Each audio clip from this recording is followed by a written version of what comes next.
Table for truth. Nice heat, by the way. I like it. Oh, thank you. Santa Cruz. Those are sweet, man. And San Jose. So, we'll report the junk.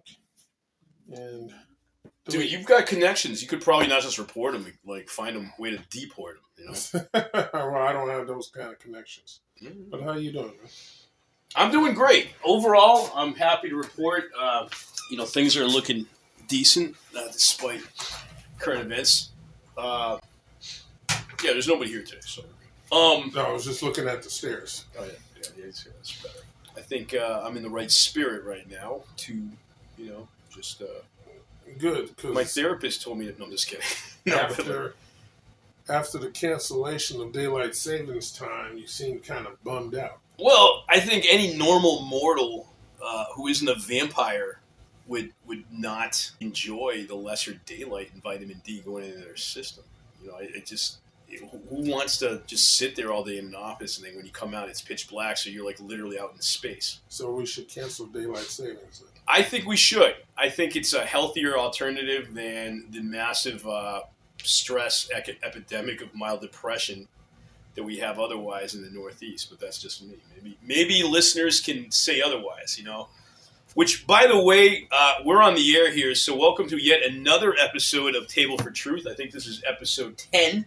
Wow. 10-1 at first here. And, yeah, we'll see. We actually had a potential, and I don't want to, we got to research this, obviously, me and you and everything else, but to maybe even get televised. So those of you who are curious what we really look like and happen to not stare at the actual thumbnails and have our images on them, this might be a good opportunity to see us more in the living, virtual flesh, if you will. And it would be kind of cool. Yeah, we'd actually be like a Wayne's World TV station in that sense. But we'll tell the fandom to go check it out, and of course we'll still have the show here as a podcast on YouTube and other social media networks. But the overall structure won't change much. It's just that you may actually see us as physical caricatures of ourselves that are animated, rather than just you have to pretend. Oh, is that a tip? What's this? Oh, that's for the. Well, let me. And the rest is for you, bro. You don't have to do that. No, it's been fun. It's been fun doing these, and honestly, I have to say it's been a very good learning experience just to practice with media skills here. So, but I'll be honest with everybody listening too. I mean, I love doing this show because therapeutically, I think it's just good for my soul. Yes. And I'd like to think that it's good for anybody that's listening, but that's debatable. Apparently, at least a few dozen, followers on our channel. And thank you. Yeah, thank you very much. We appreciate your support, and continue to watch the episodes and enjoy the mints, as I like to say. And once again, I'm Claudio Xavier Rhodes here up on Table for Truth, and this is Tyson. And so if you haven't figured out which one of us are which on the thumbnails, well, I'll leave you to figure that out. Tyson, thank you for coming by. And what's on your mind, man? Or as they say, what's on your radar? Well, you brought it up. China is grappling with a surge in respiratory illnesses, including pneumonia in children. Yes, a concern that I think should concern all of us, whether it becomes a big pandemic or just an epidemic. It's still very unfortunate this is happening. What have you learned since my last podcast broadcasted this afternoon? Well, myself, I'm not worried about it. The WHO, the World Health Organization, said last week that common winter infections rather than any new pathogens are behind the spike in hospitalizations. Scientists expect a surge in respiratory disease, but what is happening in China is unusual. And my recommendation, along with some other scientists, are elderly, very young, and those with poor immunities should avoid travel to China. And I always recommend having a flu shot, but that's me. Why do I feel like we're all of a sudden back in time in 2018 or 19 right now? Because this is not a pandemic. Not yet. It's not. It's not. Well, you heard it here, folks. Tyson has the kind of clairvoyance that should make you and your kids sleep at night. His soothing, uncly voice should give you some solace. I just hope that the actual physics of reality coincide with what you're saying. On the other hand, if you've listened to the previous podcast a few episodes ago, as of this publication, I'm a little bit more concerned, cautious, but not completely pessimistic. I would say I will not believe that until I don't see it, meaning another massive pandemic on the rise. I don't like the fact that Bill Gates and them, if you will, have insinuated that there's inevitably going to be another pandemic very soon. That's always a little bit unnerving, especially since he was one of the head speakers of Event 201 back in 2019, just months before the COVID pandemic broke out, and actually predicted almost like a prophet that a pandemic could very well happen very soon. So Bill Gates is to pandemics as successful planes arriving in flux is to our beloved airport. Is that fair? That's fair. So I don't know. I take a little bit more of a cautious approach. I didn't send the previous episodes to scare anybody. I think it's wise at this point, or maybe it's just my own PTSD, to consider that this pneumonia outbreak in China right now has not been able to be quantified in a way that was satisfactory to the experts, nor has it been able to be contained in any way. Which experts have you been listening to? Well, certainly not the mainstream news experts that apparently are having a hard time with their PR releases trying to convince everybody that the previous pandemic was not manufactured in a lab, but that's just me. I know Fauci seems to be in more hot water than before, at least in terms of PR. So I don't know. I don't know if I can really trust them. They're kind of like a cheating spouse, if you will. Like, I don't like the arrangement. I want to believe what they have to say. I want to believe that everything they've done was 100% noble and not necessarily indirectly to, fatten the pockets of certain entities out there that were major pharmaceutical corporations on the side. I want to believe that. But the ads in the NBA halftime shows tell me otherwise. I mean, I don't know. It's like maybe I'm stupid for being cautious, but Cautious, you plan on going to China anytime soon? no, especially now since apparently Americans, despite the semi-public relations attempt with Xi Jinping visiting San Francisco and the entire city getting cleaned up from all the poop epidemic there just for him, seem to want to try to improve ties between the United States and China. I don't know why he was allowed to go in stateside, by the way. Actually, let me rephrase that. It's good that he was allowed to do it because there's no reason to have beef with China if we don't need it. What I find amazing, just as a little side note, is that they cleaned up the streets of San Francisco just for him, but not for the sake of anybody else. I think that's BS, and I see that grimace on your face. So I'm going to say you no comment on that. But what if you have a special guest coming to your house? Do you not do a little cleanup? If I love my family, I should clean up every week. No, I said a special guest. I didn't say your that family. mofo is no more like emperor-ish than anybody else in my family. I didn't say emperor. I said you. A special guest is coming to your home. Do you not clean up? No, look around. Bro. Yes, you do. Look around. Up. Don't tell me that. You see those chaps on the floor there? Yeah. Okay, I respect you. Make yourself at home. My house is your house, if you will. I will clean the toilet, mind you, when I get around to it. But I'm not going to go around and spend billions of dollars cleaning poop right then and there. Who said you had to? If you have guests coming in, you don't pick up the house? Everybody As does. opposed to never pick up the house ever before that one guest comes in. I would like to think that at least weekly I clean the house a little bit. Okay, then. San Francisco failed to do that, apparently, until Xi Jinping was sent to San Francisco. So I found that a little suspicious, as well as millions of other Americans. But that's another story. Let's go back to the China let's move pneumonia. on. Okay, let's move on. What do we got? All right, Elon Musk. Good old Elon Musk. Our favorite richest man in the world. I'm glad you brought him up because I saw the classic ment that he pulled out to the internet about 4 or 5 days ago, where he indirectly told Bob Iger to himself. Say it. I'm not going to swear anymore if I can help it. I'm going to leave a more No, it's what he Puritan. said. We don't Well, censor what people say. this If we're repeating what this guy's tempting me to go to the dark side. but let's start from the beginning. Okay, let's start from the beginning. Let's have Tyson give this one. So first,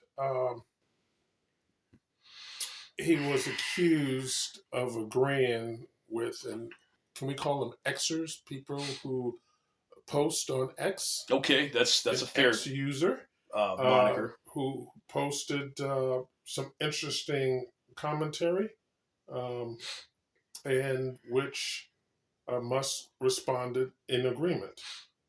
And so, what a lot of people don't know is exactly what the Xer posted.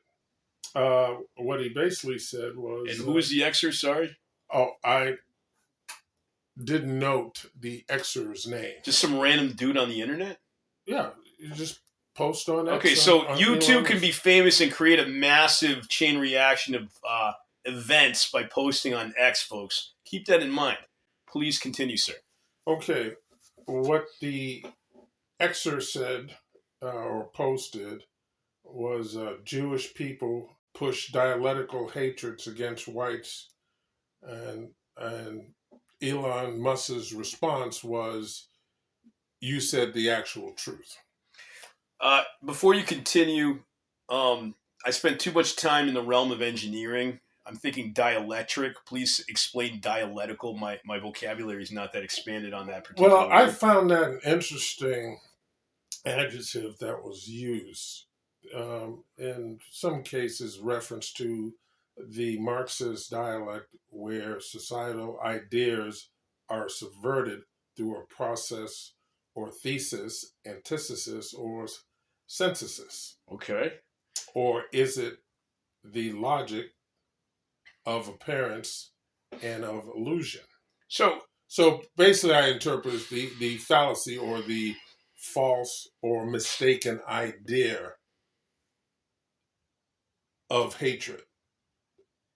Okay, so in dum-dum terms, if you will. That Jewish people are claiming that white people are mistakenly giving hatred to Jewish people. That Jewish people claim that white people are mistakenly giving hatred to Jewish people. Yes. So sort of like microaggressions without realizing you're being a microaggressive. Or I believe that the Xer was saying that this is intentional. It's intentional that Jewish people are... Right, saying that white people are showing hatreds against Jews. Is it? And it's a falsehood. And so in order to change the narrative or get sympathy for their cause. Okay, so in other words, man, this sound like lawyers here. In other words, not all Jews, if you will, but a big enough statistical stereotype of Jewish people is what this Xer is saying. It assumes that Jewish people are kind of using the Jewish card and claiming microaggressions because white people subliminally are sort of anti-Semitic, but on the other hand, they're really not, is what this Xer is posting, and Elon Musk agrees. Yes. Okay, and there you so, go. I'm glad I can elaborate. All right, so what happens after that? Well, real simple. Those who are... oh, I'm sorry, you have an answer. Go yes, ahead. I have an answer. Okay. Is advertisers on X also suspended advertising on X until they figure out whether or not they're going to go back and advertise on X again. Because they felt and that the comment by the Xers was anti-Semitic and that Elon Musk agreed with it. And again, Elon Musk is followed by millions and millions of people. So they pulled their advertising.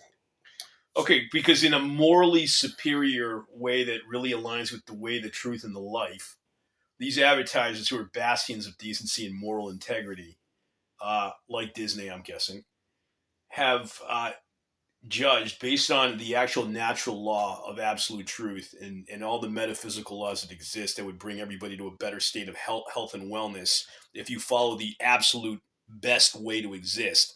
They have the answer, and Elon Musk doesn't. It's Therefore, they have the resilience, right, to basically ward off detracting or insensitive comments.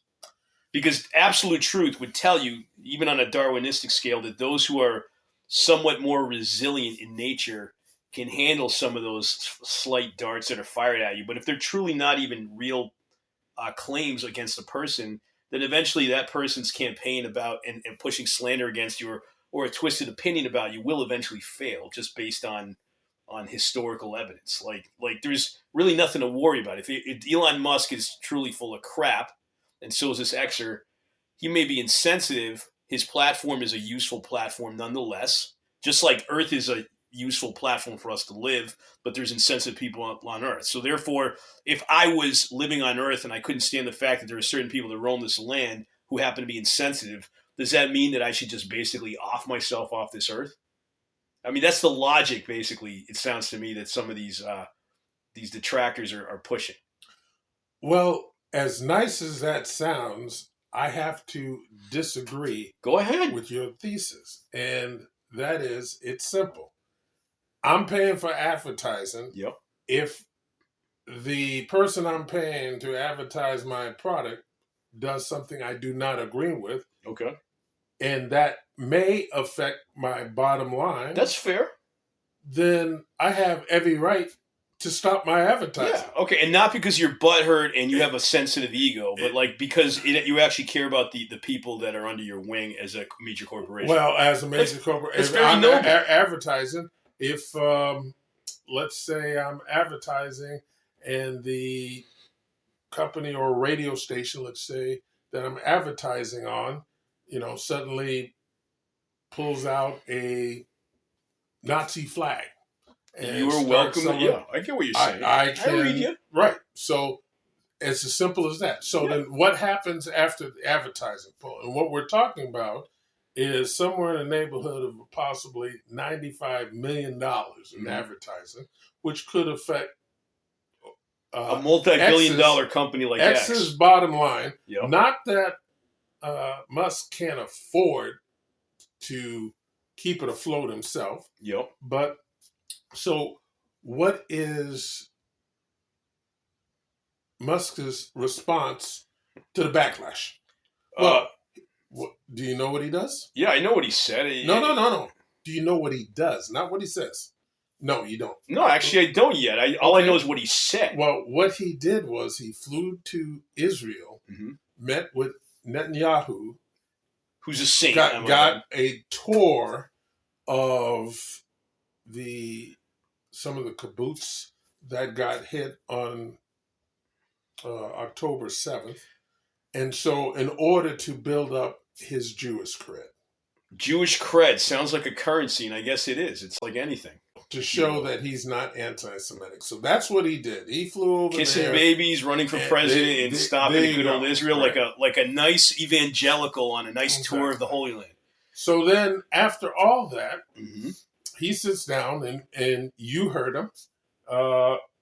He accused the advertisers who suspended their advertising of trying to blackmail him.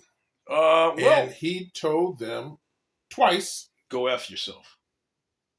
Well, he didn't say F, kids. I'm just trying to keep it edited because, my niece is watching or listening. Okay. Yes, that's exactly what it said twice. Okay. And so me as an advertiser, if I wanted to suspend it until I see some perhaps changes or, maybe I agree that, hey, he showed his cred. He showed that he wasn't anti-Semitic. He met up with Netanyahu. I'm good to go. And I'm going to start advertising back on X.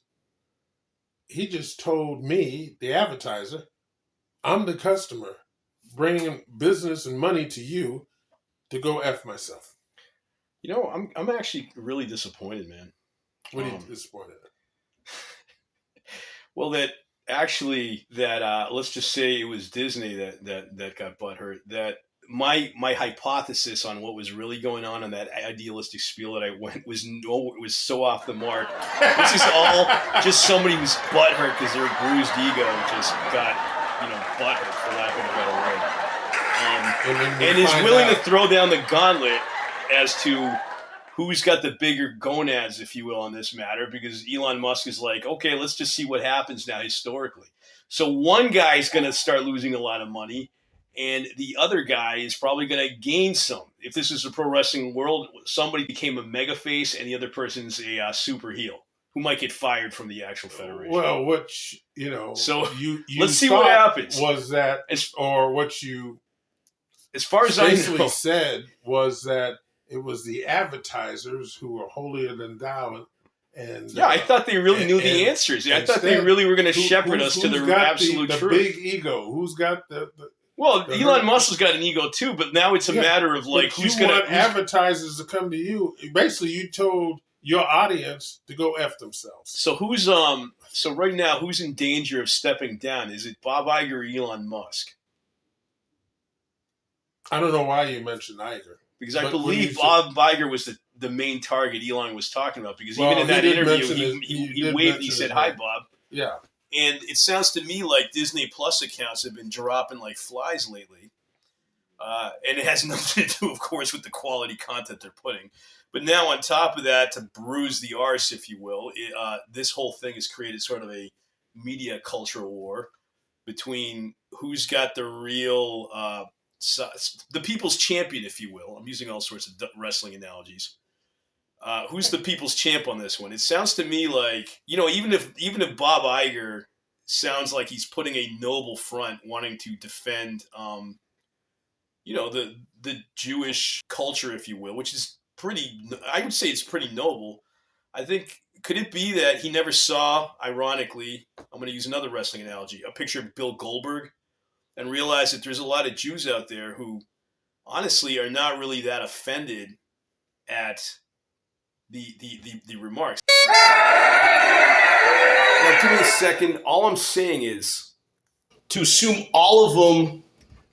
every Jewish person out there in the world is 100% supporting Disney's claim to be supporting them in return and are totally cool with Netanyahu's government, considering how shady things are, would be to assume a stereotype that everybody is just completely blindly following the establishment narrative. That's what basically somebody's saying if they just say, oh, well, every Jewish person is going to follow Fox News, and companies like Disney that want to boycott Elon Musk because they don't have nefarious real undertones behind their real decision, their campaign to boycott X, and are really looking out for the best interests of every Jewish person out there and not somehow the deep state of Israel or the Zionist movement, as some have claimed. I don't know. I'm not an expert at this. I got Jewish friends who don't feel the Bob Igers of the world represent the level of offendedness that good old Iger is claiming he's championing for.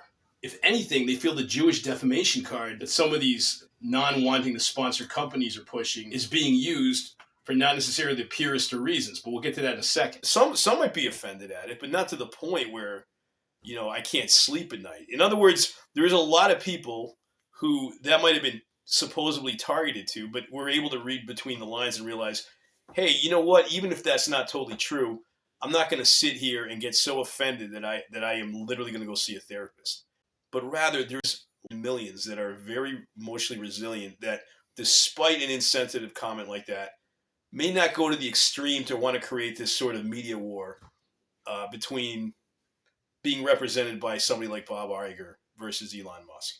I don't know. I guess we'd have to poll with maybe some of my Jewish friends listening. By all means, leave a comment. Well, I look at it as a simple thing. I think ultimately the only people that should get offended are Jewish people. If I want to pull back my advertising for whatever reason. Okay, so now it's no longer defending Jewish people. It's just I don't like Elon Musk, and I'm using the Jewish people's plight as kind of a front to create a culture war against Elon Musk. No, that's not what I'm saying. No, you didn't say it literally. As an advertiser, just basic advertiser, I can spend my advertising dollars wherever I feel like it, and for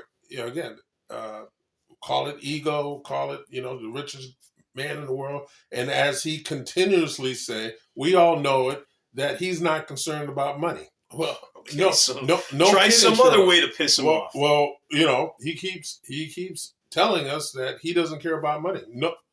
No kidding, Sherlock. Okay, so then why even attempt to boycott him?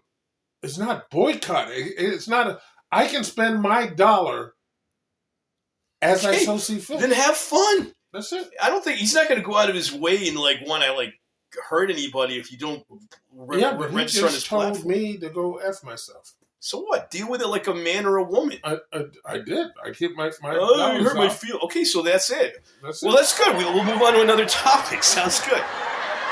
That's good for, I say, the first half hour. We're trying to make these in a little increments now, as you'll see, which is great. We did excellent there. This was literally on the dot 8:30. We take our craft so seriously. I spent 6 years just working on the edits for this particular episode alone. So if this show has found any worth in your favor, share, hit a like, and subscribe. Thank you.